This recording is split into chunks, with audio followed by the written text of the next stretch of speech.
Well, I think I'll score them maybe 5 over 10. They've not done too badly, but if we're going to truly have a well-run election, then participation is key. And if you look at, average voter collection of slightly over 60%, I think that's, well below what we should be hitting. In some places, you have less than 50% collection. So you can't truly say that you've distributed cards when you still have 50% outstanding. Many people are not talking about the fact that some people have cards that have been collected by others, stolen by others. So there are many issues that need to be addressed. I am very happy on a personal note for the extension, because it means then that I can get to more people, I can engage with more, and I can of course interact with more people. So on a selfish note, I'm quite happy about the postponement. But postponement is not exactly new. Last election, the elections were postponed as well. So I'm not too sure about why some people are very disenfranchised by the fact that it's been extended.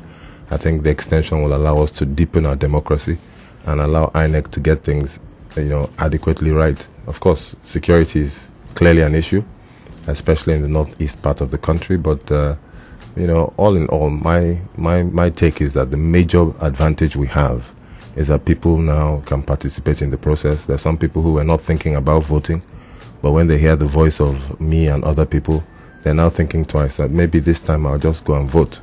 So I'm happy about that, and I think we as politicians should just play with the new rules and leave it to God. When you say you and other people, it makes me ask that question.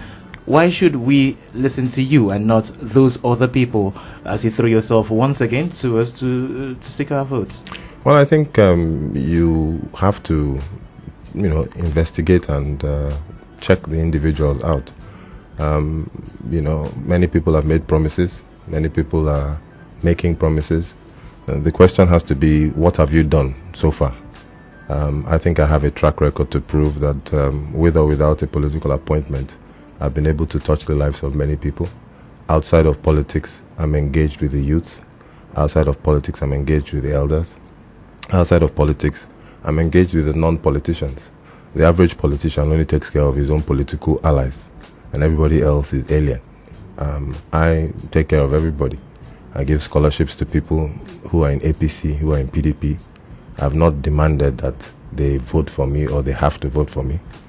So for me, it's a politician who is interested in inclusiveness, a politician who is interested in bringing people together, not a politician who is interested in dividing people, or a politician who simply does not want to play by what you might call societal rules.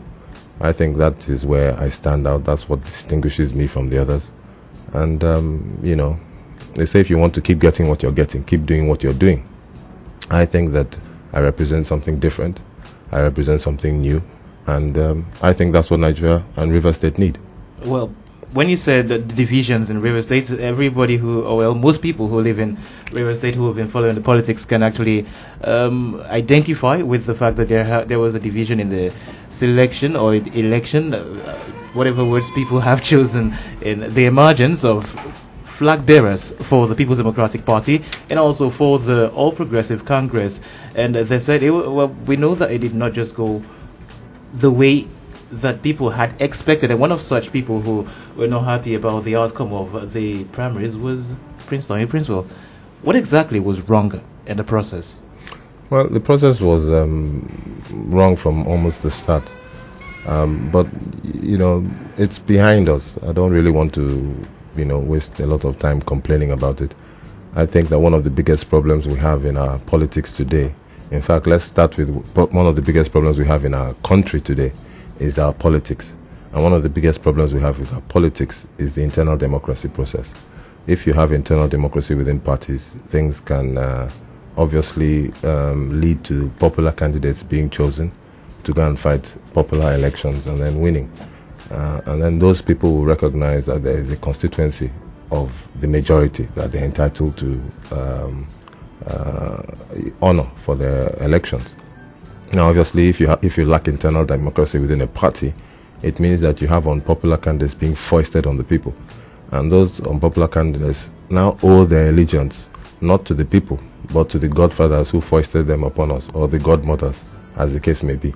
So I think the process of the emergence of candidates within the PDP and APC is, I'll leave it to the public to assess. But for me, I think we've gone past that, and the public will have a chance, I think, with the choice of a Labour Party candidate to remind the bigger parties that internal democracy is important. Well, one of the problems of Nigerians, of Rivers people, actually is the creation of jobs. And you say that with your party, there would be more jobs. I remember listening to you on a radio station, and you said you'd create more jobs. Nigerians are asking, how would you create those jobs? How would you fund those jobs? We have a beautiful program by the governor already as regards the education plan that he has. He's built schools. He has said that he is going to feed Rivers students as they go into those schools. And Nigerians, well, Rivers people still say, would that not draw money out of the civil servants' pockets? Because lots of them have been complaining that they've been taxed a lot by the current government. How do you intend to raise your own money when you generate those jobs and whatever things that you say you want to bring to Rivers people in a different style? Okay, you've asked a couple of questions there. I think I can break them into two subdivisions. You've talked about jobs and you've talked about raising money. Two very separate things, but obviously somehow connected. For me, I've said it that my one-point agenda is job creation. I'm not coming here to make promises about 20, 30, 40 different things, just job creation. And I've always said that you cannot promise what you don't have. If you don't have the capacity to produce jobs, you can't promise jobs. If you do a little investigation on me, you'll know that my background allows me to make this claim because I understand what job creation is about. I know how to create jobs, and I understand not just government but also business. I've always said that the largest employer of labor has to be small to medium scale enterprise, not government. And therefore, you need to create the environment for which small to medium scale enterprise can survive. And that kind of environment means, of course, you need to get rid of things like multiple taxation. Many people don't understand what businesses go through, but the average business is taxed in several different ways. And what is most confusing for any businessman or trader is not knowing what their costs are. If they understand their costs, they can establish their profits and then they can plan. But if you are hit with a tax here, a tax there, a levy here, a levy there, then all these charges, all these duties ultimately mean that you cannot progress your business. Now, if I say, and I think it's generally accepted, that small to medium scale enterprise is the largest employer or should be the largest employer of labor, it means that the sector that should be creating those jobs is now being adversely affected. Another thing that affects the people in the business industry, the business community who want to be creating jobs for us, is they don't have what you might call access to affordable capital. So a business wants to expand, you go to the bank, you want to borrow money, you're looking at 23+% interest rates. Those kind of things can be addressed by a state government who knows what they're doing. I know what to do, I know how to do it. I can get money to people, not just microfinance, which of course is very important for small business, but also finance that it means that businesses, for instance, like this radio station, can expand. If this station can expand, then this station can employ more people. If this station can employ more people, then of course we're dealing with the issue of jobs. Now, I'm looking at all sectors, not just one sector, but of course the largest sector where you can quickly create jobs is agriculture. We need to diversify our economy. And if we diversify our economy, it means that of course you can have business running not just within the oil sector and the servicing industry, but across the board. A typical example, for instance, is this city is called Port Harcourt. Port Harcourt because a port built it. This port that built it is now literally lying fallow. This can be, of course, revitalized with a government that knows what it's doing. The federal government is definitely involved in that, but with the federal government and the state government working hand in hand, we can build and rebuild Port Harcourt by, of course, revitalizing the port.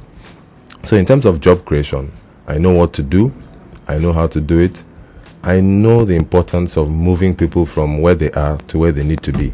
My background is petroleum engineering, but I moved into information technology and then later project management. So there's so many young men and women today who have studied a course that has not been able to get them a job. I know what to do to move them from where they are to get them to where they need to go. For instance, short training courses, which the government can pay for, can move somebody who has studied 5 years of petroleum engineering into a different sector where he can actually get a job. And then, of course, one of the issues that people don't talk about is security. If you have a very solid job creation agenda, you cannot go anywhere without installing peace and security in the state. You need a governor who is for peace. You need a governor who understands how to bring people together. You need a governor who can talk to the youths and explain to them that the need for violence no longer exists. That kind of person has to be somebody who practices what he preaches. He has to be somebody who doesn't have a violent record. He needs to be somebody who has no cult associations. He needs to be somebody who can look all groups, whether they be Icelanders, whether they be whatever they are, in the face and tell them that enough is enough. Not many governors can do that. I believe I'm one of them. Okay, remember the program is an interactive one. Phone lines 084-303917 puts you live on air. You can also call 09022917917. Hello, good morning. Welcome to the podium. Good morning. We've gotten the message of Tonye Princewill, the flag.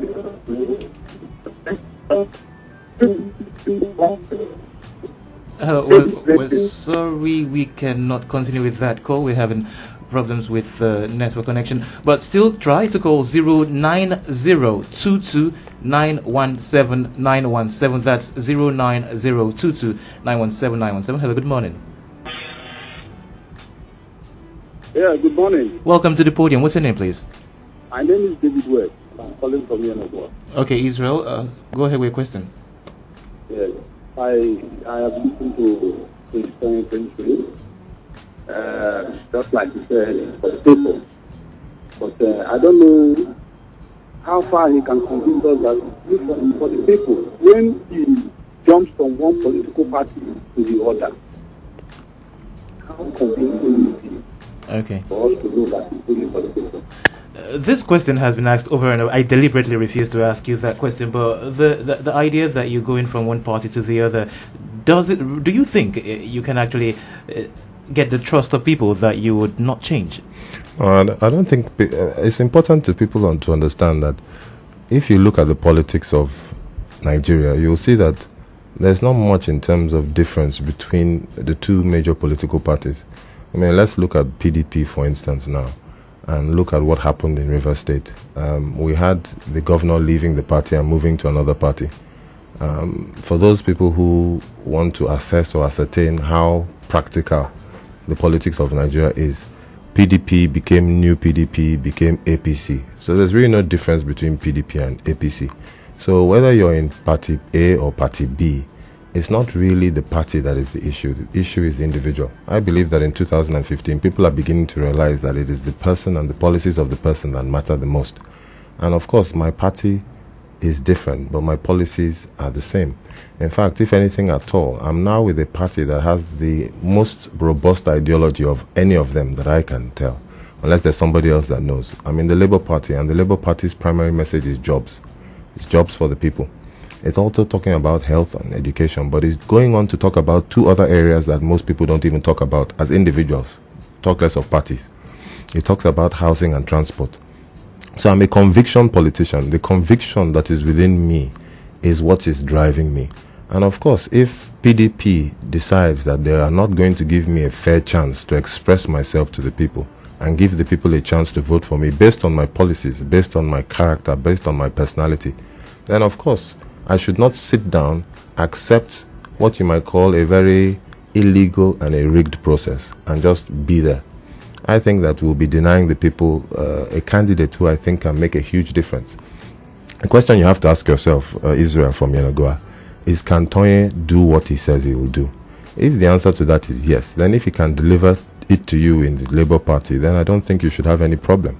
Because right now, it's not about the party anymore, it's about the person. Okay, remember 09022917917. Please turn down the volume on your radio set. Hello, good morning. Hello, good morning. Good morning. Welcome to the podium.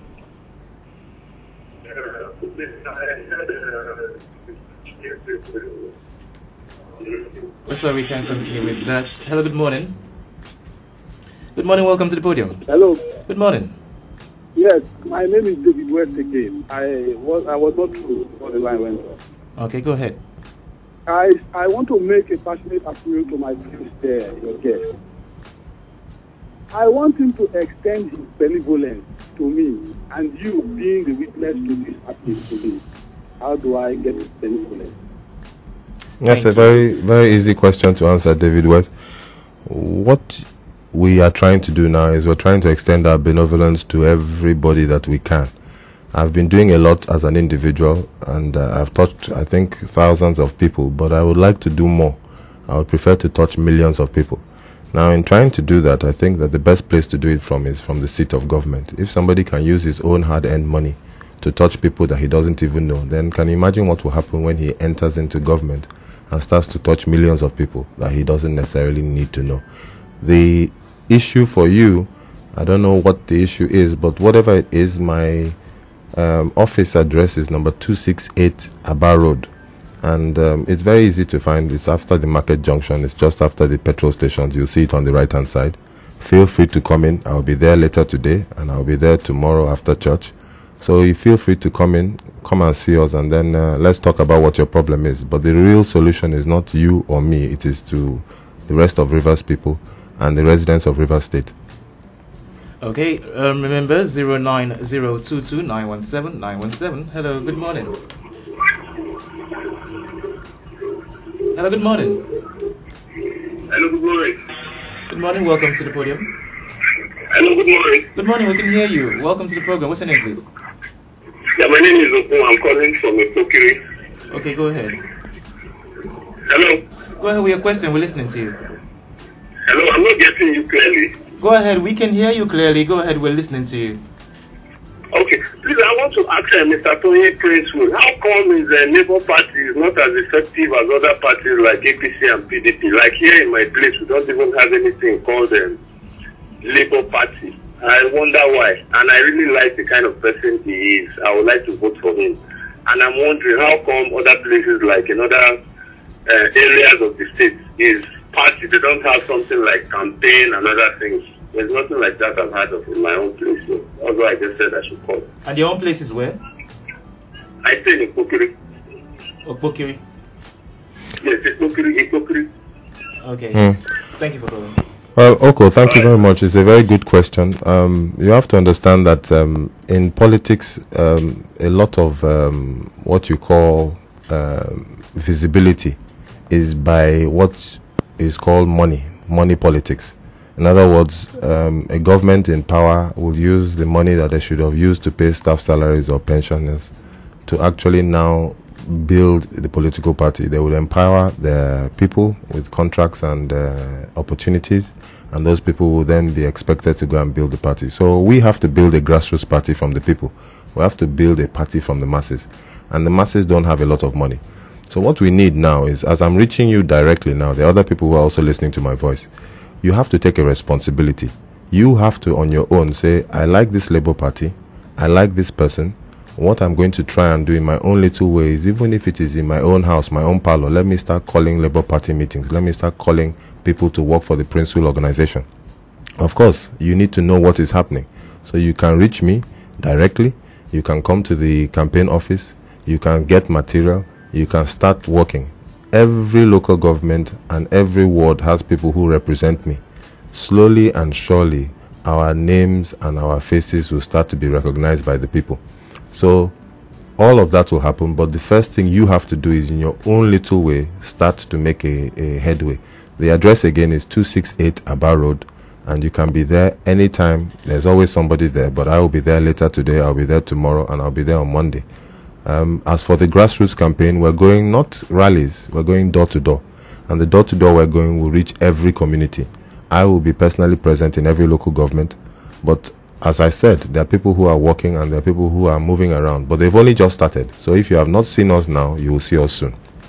Well, you said something about money. It brings me to my next question. The issue of monies. When the governor in Ekiti State, Ayo Fayose, got into office, he accused the former governor of having squandered the treasury. Well, we've seen that. That is not actually the first time it is happening. Every new government that comes in accuses the old of having stolen monies, of having embezzled money, of having wasted the funds of the state, and as such, they always will let us understand that they're coming into a state that is in debt already. Why do you think that exists, and how do you think we can stop that? Because at the end of the day, it's the citizens that suffer for it when the government tells us that there's not enough money to do what they promised during campaigns? Well, I think as an extension to the answer to Oko's question, and by the same time answering yours, we have to get rid of the money politics. Because as long as you say, I like Tonye Princewill, but I can't see any visibility of the Labour Party, what you're doing is you're expecting me, Tonye Princewill, to start to suddenly set up offices and be everywhere overnight.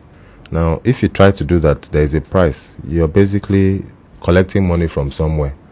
And what we have to do is we have to learn to be, I want to use the word prudent. And because if we're not prudent today, we will never be prudent tomorrow. And what happens is you have a government that comes in, having collected money from all sorts of places. And then when they get into office, instead of them using the money on the people, they'll be using the money to pay all of those debts. So I think the money politics is a very bad thing for us. It's no longer news that when a government enters, it complains about the other government having squandered its money. I don't see that it will be any different as well in this state. But I don't want to start to dwell on what Amechi is doing with our money or not. I think the Rivers people can judge that our money isn't being used as efficiently as it should be. And what we need to do is find a government who will come in with minimum debt, minimum liabilities, and actually come in and use Rivers money for Rivers people. And when I say Rivers people, I want us to recognize that non-indigens are also Rivers people. As long as you're here in this state and you're working hard to build this state, then under my government, I will make you feel very, very comfortable. I want you to spend your money here. I want you to create jobs here. And I want you to continue to live here in peace and harmony. But it's important that we take the money out of politics. There's no reason why Oko cannot donate his own parlor for Labour Party meetings and then use it to start to build something. It is down to the individual to help us build a government that is outside of money politics. Okay, it's 91.7. The program is The Podium. We go on a short break and we will be back. The Podium, 91.7 Radio Port Harcourt's prime news and current affairs program. The Podium, 9 a.m. every Saturday. Argumentative, insightful, interactive. The Podium will be back in a moment.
As a man that is so full of life and a lover of his people. Someone who's royalty and yet very humble. Uncle Tonye is a great man and he takes care of children and I love him. Who will you reinforce? Who will unite us? Who will liberate us? Yeah. Who has the will? The prince will. Prince Tonye Princewill. Tonye Prince. Who will unite us? Who will elevate us? Who will liberate us? Yeah. Tonye Prince. Who has the will? The prince will. Prince Tonye Princewill.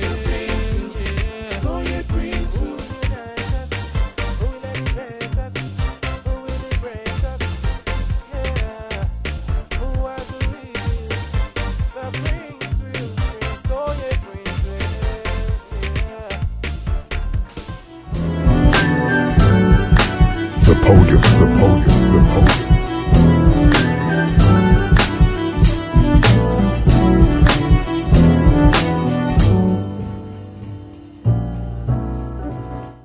welcome back to the podium on 91.7 Radio Port Harcourt. Today, February 14, Valentine's Day, and it would have probably been the day for elections into for candidates that would have been our president come a couple of days from today, but well, that has been changed. All of that has changed with the postponement of elections to March 28 and April 8.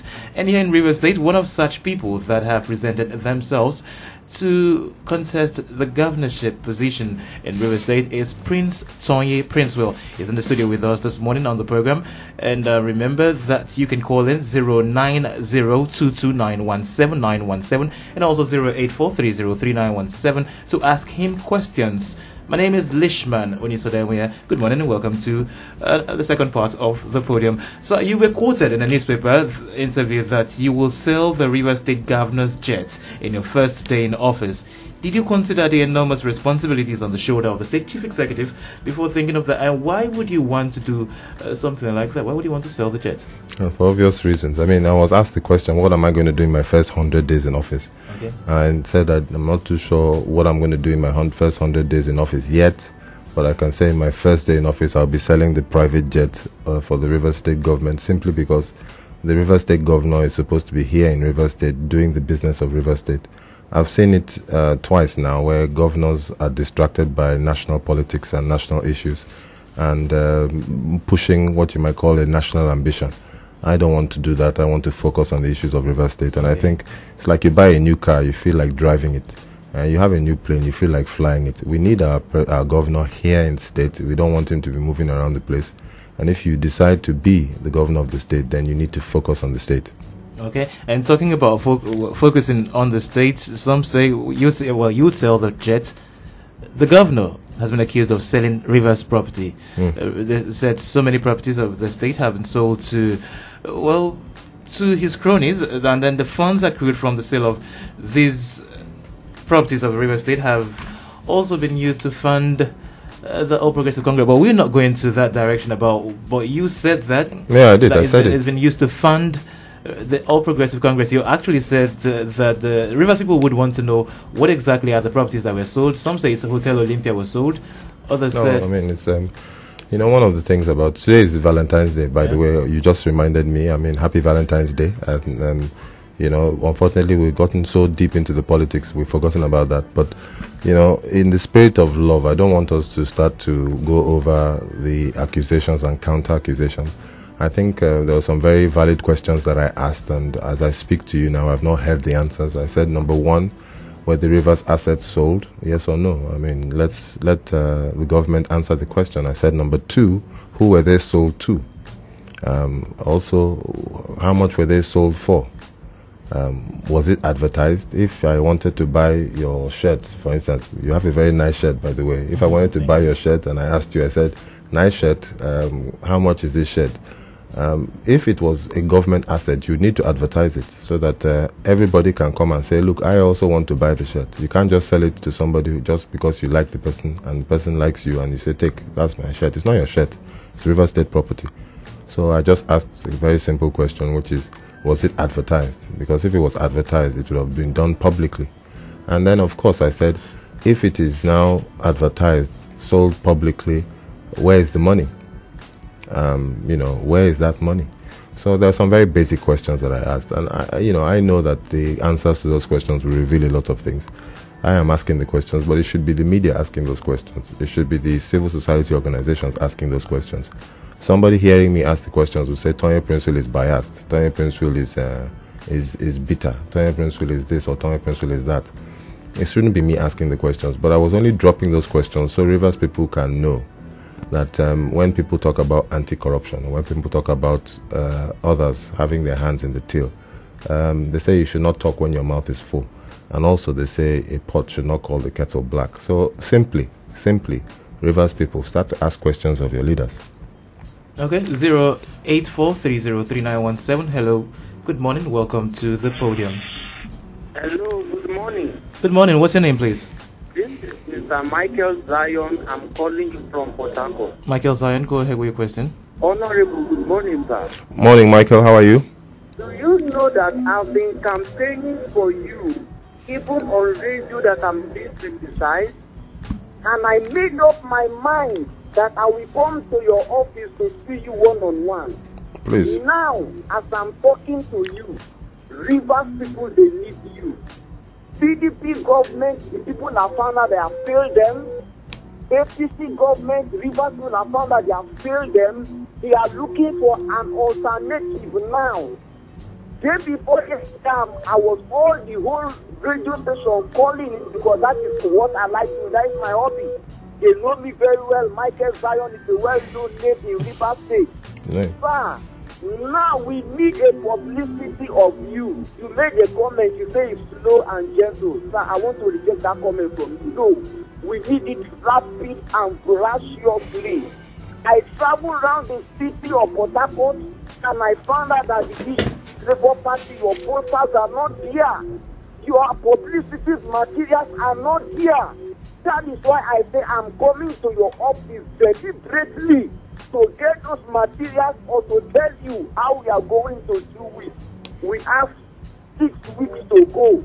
But I want to see you being voted. I want to see your name being here. Even those. Okay, thank you for calling in. Even those who say that let's overhaul the system, they don't even know what to do. They don't know the direction to go. But to overhaul the system, we need to vote out APC, vote out PDP, and vote in Labour Party. Sir, I want to come to your office to see you one-on-one.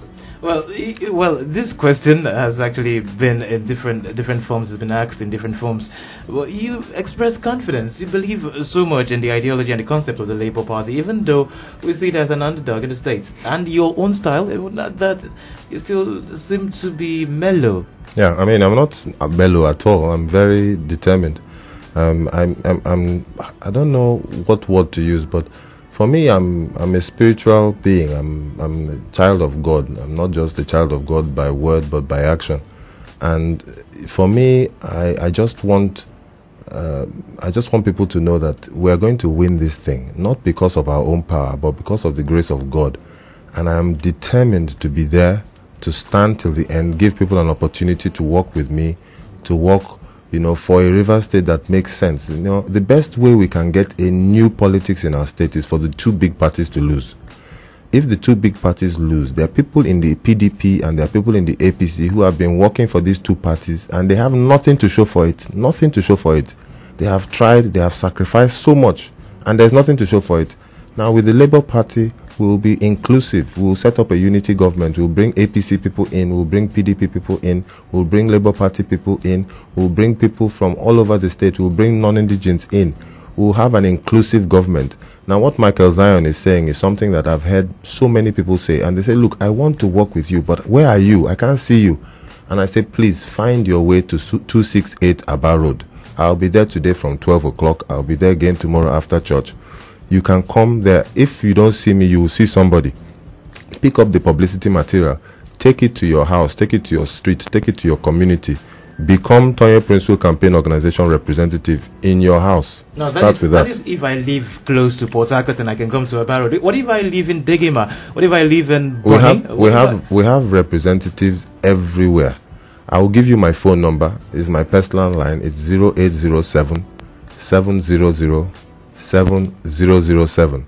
Now, if you cannot get through to me, just send me a text. Say, look, this is who you are, this is where you are, and somebody will reach you. That's my personal line, 0807 700 7007. So no excuse. If you want to work for a new river state that can actually be new, then talk to Tonye Princewill and his campaign team.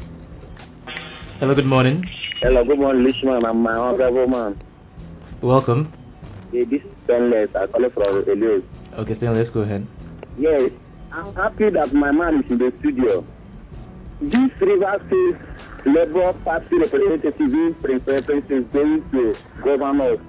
And they asked me how when I said, instead now we put the confusion to all voters, that they can go and press Labour Party, whether with them knowing or without them knowing. I'm not for River State, but people have testified what I've done for them. It was not for us. Then I've seen them testify. So I believe in his own ideology. Hello? I think it's the network. Okay. Well, that was Stanley from Eliozu. Stainless. Stainless. Yeah. Okay, there you go. So Stainless, thank you very much. But Stainless, Eliozu is not far from the campaign office, so please come. Let's see you. I appreciate those people that are speaking on my behalf without even meeting me.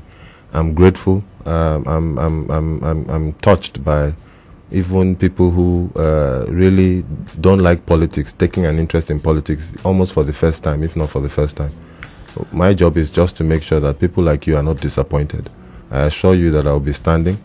And for those of you who are asking Labour Party, don't forget the logo. It is the only party with a logo that has people inside. Other people have broom, umbrella, fowl, cutlass. Some people have flower. But in terms of political parties, our own is the one with the papa, mama, and pikin.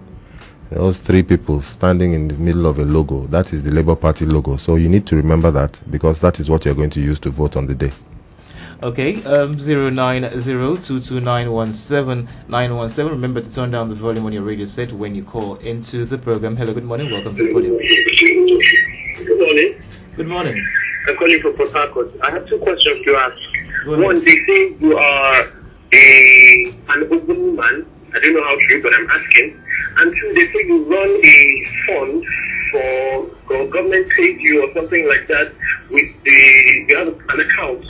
The government pays in money to you from beginning to start. How true is all that? Thank you very much.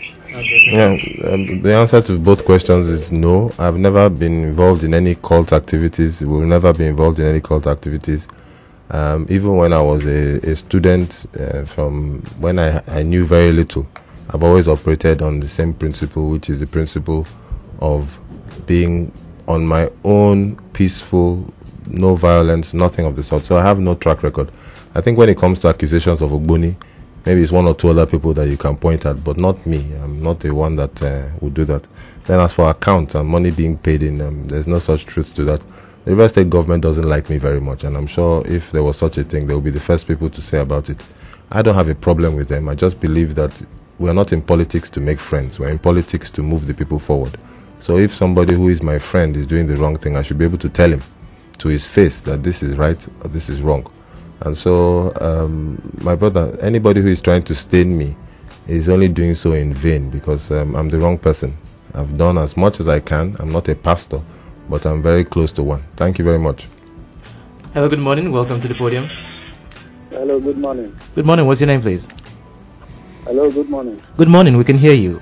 Welcome. Yes, this is Comrade Delight. Delight, go ahead. Yes, I want to greet my honorable friends in the house this morning. Good morning, sir. Morning, my brother. Delight, how are you? Fine, sir. I hope by now you should know which stuff is Delight. Yes, I know. I want to tell the whole River State that he is the man to give the government house. You shouldn't waste our vote. Just vote for Tonye Princewill, and the right thing will be done in River State. Everything he has said, even from his words, you will know the kind of person he is. He's an open-minded person. He does not hide the truth. He does not dance around anything. He tells you the way it is. And perhaps that is why some politicians don't like him. The River State has to liberate themselves. We have to emancipate ourselves by voting for Labour Party. The work is going on, sir. And I tell you that the sky will see. It's just not in our limit. It's our stepping stone. Thank you, sir. Thank you very much for calling. 084-303917 and also 090-22917-917. Those are the lines to call in and get in touch with our guest here in the studio, the program, The Podium. And like I did said earlier, it is the standard bearer for the Labour Party in this year's governorship election, Prince Tonye Princewill. Hello, good morning. Good morning. Yeah, good morning. Welcome to the podium. To yes, you are. Yeah, I'm out of please. I require that you speak up, please. Hello? Yeah, that's better. Go ahead with your question. Yeah, I'm out of calling from Port Harcourt. Okay, go ahead. Yeah, I want to say good morning to Yes, Mr. Princewill in the house. Morning, Kingsley. And good morning to you too. Thank you. I so much love the man because he's a learned man. He's the right person to take Rivers people forward. But I know bad people won't give him a chance. But I pray God Almighty to give him the fortitude and the strength, the eagerness for him to carry on and succeed in his quest to being a governor of Rivers State. Thank you. Thank you very much. I personally, I will vote him. Thank you, Kingsley. I appreciate your vote. But Kingsley, get more people to vote for us, though, not just you. Yeah. Please, eh? Okay, thank you for calling in. Now, what exactly, I asked you earlier on, what exactly we can do as a people to stop the whole talk of there is no money, that the previous government stole all the money. What can we do? And you didn't quite answer that question. Well, I think there's no way that the government can steal all the money. I mean, the government may not use the money as they should.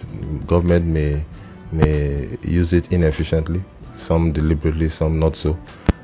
We need to. Amechi is going. Amechi, this is not a competition with Amechi. Amechi is on his way out. No, it's not about Amechi. I'm talking. It's generally the explanation I gave. I took from Ekiti State. Okay, let's extend it to say the Amechi government is going, and we're now talking about a new government that is coming, and we have to be careful. We have to ask ourselves that what do you get with the APC and the PDP? Is it change? Do you genuinely, honestly believe that you get change with the APC and PDP government? I think the answer to that is no. So if somebody new comes in, if somebody fresh comes in, then what is that person's capacity? Now, I've been able to use the money that I have and I've earned to touch people. I want to now use River State money to do the same. And of course, make it larger, make it bigger. Now, in doing that, I also have to be creative. Most people are talking about federal allocation. I am also talking about internally generated revenue. It's currently at about 6 billion. I believe that under my government, we can take it to 20 billion. And that is 3 times the current IGR rate. Now, you have to have a very good understanding, not just of government, but also of business to make that happen. I don't think the other candidates can come anywhere close. And I think that if we're looking at a country now where we have reduced oil revenue because of reduced oil price, we need a governor who can come in and still make things work. Increasing the IGR is not something that people can do without creating the investment climate or the business climate. I keep saying it. And if you speak to the businessmen will tell you that, Tonye, these people don't understand our language. Talk to the business community in this state. Talk to the masses. Talk to the people. There is a disconnect between government and them. And you can't do that. You cannot do that. You need to be close to the people. You need to be close to the business community. They have to work hand in hand. And we have a lot of people who are not from this state, who we need to come and invest in this state. We can't do that if we're not making them comfortable. That's why I said my government will have at least 2, minimum 2, non-indigent commissioners. Because this is River State. River State is a cosmopolitan state. We need people to feel at home. We need to go back to the garden city, the friendly status. We can't do that in the midst of a poverty mentality. So I think I'm somebody who will come not just to work with what we have, but also to create more. And I think that is where we stand out. Because in a climate of peace, in a climate of progress, in a climate of prosperity, then we can build a new River State, not a climate of poverty. The outgoing governor has projects that Nigerians are looking forward to use when he would leave office. There is the monorail project. There is Greater Port Harcourt City. Would you continue with those? Well, the project, I've said that I'm going to complete all of Amechi's projects. The only project that I'm not satisfied with is the monorail project. I'm not convinced that I should put Rivers people's money into that project. And I've said that the only way I can see for the monorail project is that we attract private funds into it. If anybody can do it, I'm the one who can. But of course, we have to prove the viability of the project to attract private funds. I think just like when the Eiffel Tower was built in Paris, everybody was complaining. I think that at some point we'll be able to get the completion of the monorail using private sector funds and make it something that people will look at and marvel at tomorrow. We need creativity. We need a governor who is creative. Same thing for Greater Port Harcourt. Greater Port Harcourt is all about decentralization. We're a one city state. What we need to do is create more cities. Part of creating more cities, obviously, is decentralizing Port Harcourt. Greater Port Harcourt goes some distance to doing that, but I think the way they went about it, I think, is part of the problem. What I intend to do is to decentralize Port Harcourt by decentralizing government. There's no reason why everything should be in Port Harcourt. Ministry of Agriculture can be in a different place. You can put Ministry of Commerce and Industry somewhere else. The idea being that as you decentralize these ministries, the commissioners report to duty in Ahoda, in Bori, wherever you have situated their ministries. And they can come into Port Harcourt once a week for State Executive Council meeting. But as they move out there, the staff for that ministry also move out there. And that is the best way to start to build a city around that, because 95% of business in Nigeria is in government.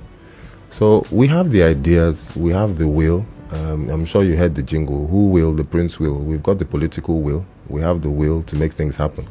All we need is for the people to believe in us and start to think to themselves, why is it that you don't have a clear distinction now between PDP and APC? People are not satisfied. I think that people are beginning to realize that genuinely, Tonye Princewill and the Labour Party can actually move this state to the next level. The question now is how many of them are going to actually walk towards it happening. It's not just about voting for me, it's about getting others to also vote for me. And not just vote for me, but also vote for yourselves, which is vote for a new River State. Okay. Our last call for the day. Hello, good morning. Hello. Welcome to the podium. Your name and your question, please. I called back. This is Mr. Zion. Okay, Zion, go ahead. Let me use the opportunity to just round off my comment. Sir, we need publicity. Publicity, publicity, publicity. Voraciously. I mean voraciously. Because they are looking for an alternative choice. Just few days, those who are supporting APC found out that APC has been stealing their money. Those who are supporting PDP found out that PDP has been stealing their money. What I'm talking to you, you don't know me, I don't know you. You are not spending your money for me. But I've been using my money to campaign for you. I've been working, asking people, telling people about you. And they say, look, now person way will deliver us from this and now we need. I say, look, now Labour Party, Tonye Princewill. But who be the person? They don't know your picture, they don't know you. Oga, I beg, your publicity is needed. I've gotten your number, I will call you personally. Voracious publicity. Okay, thank you very much. We're actually running out of time. Your final words. Well, I want to thank Michael Zion. I'm grateful for what you're doing, and I've heard from people equally like you. Just like Ebola was not advertised on billboards or banners, but the word went round. Word of mouth is a very powerful thing. Do not underestimate it, Michael. What you're doing in itself is more publicity than even publicity can afford. So I think we need to keep on. You will hear more of me. You will see more of me. I'm sure that you will invite me to your area when I come and speak door to door. Even invite me to your house so that I can come and see you, and your people who you've been telling about me can see me with you. So people like you need to be encouraged, and I think that other people hearing you will also be encouraged. I just want the people of River State to know that enough is enough. We need to talk about change that is real, change that is practical, change that is possible. And I think that the Labour Party, the party with the logo, with the people, I think is a party for the people that can actually make things happen. We need all your help. Forget this idea of having party politicians playing party politics. Politics is too important to be left to politicians. We need your help, we need your support, we need your assistance. Come to 268 Aba Road, and just after Market Junction, after the filling stations on your right hand side, you'll be able to pick up publicity material. Take that material back to your house, back to your community. Let's start the work. Call me on my line 0807 700 7007. If I'm not picking, send me a text, and we'll get somebody to get to you, to get the material to you if Port Harcourt is too far. God bless you. Happy Valentine's Day, and peace and love to River State. Okay, the program has been The Podium. For the past 1 hour, we've been talking with Prince Tonye Princewill, the governorship candidate for the Labour Party here in River State. The Podium comes your way every Saturday at 9 o'clock in the morning. Let's do this again next week, Saturday. My name is Lishman Onisu Odemia. Good morning and have a nice day.